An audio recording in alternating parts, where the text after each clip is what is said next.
Hi, thanks for coming today. We're going to be talking about teaching in Thailand.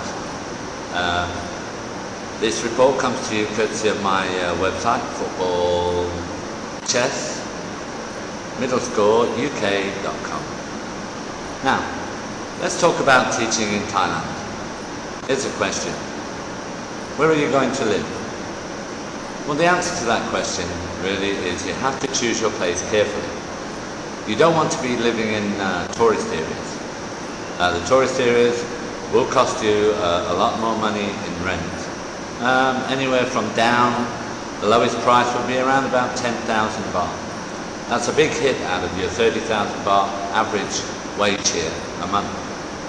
So think carefully. Really, you need to be living about 15 to 20 kilometers outside of Bangkok. Another point would be not to actually pick where you're going to live until you get your job.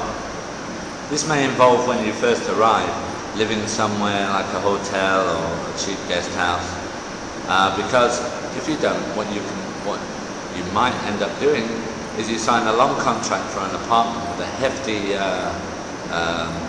deposit, just to find out you're going to be working a long way out. Even if you're only living quite a short way out, it can take you up to 1 to 2 hours to travel anywhere between 10 kilometers here, by bus or by taxi. There's another point. A taxi fare every day is going to take quite a large lump out of your wages. So be careful. Better to get the job first, then find where you're going to live.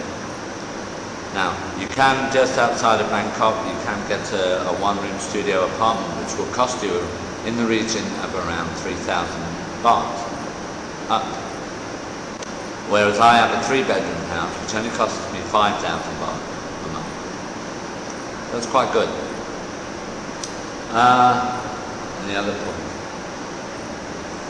If you're thinking of actually taking a job off of the internet,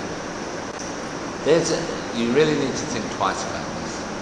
If you're going to sign a contract and get your B visa based upon that, because when you get here, you may find the school is not to your liking.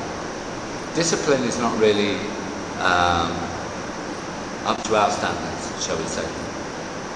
And quite often you can end up in a school with no facilities, no aircon, which will be very hot and sticky, 65 children in a class, and with no discipline, it's impossible to teach them. And the Thai way tends to be, just leave the bad kids and teach the good ones. And that's impossible when you've got 30 children making a noise, and usually quite a loud noise. So it's a good idea to actually come here first, or have an arrangement with the employer that you come to the school when you arrive for 1 day, and then you can judge for yourself whether or not you can teach them. It's not hard getting a job in Bangkok. I usually find that if I need to find a new job, I can normally find a new job within 1 week. Ideally, everybody that comes to Thailand always thinks about living on the beach, living in some beautiful place. This is great, but it's pie in the sky. Those jobs are very few and far between. They're very hard to find.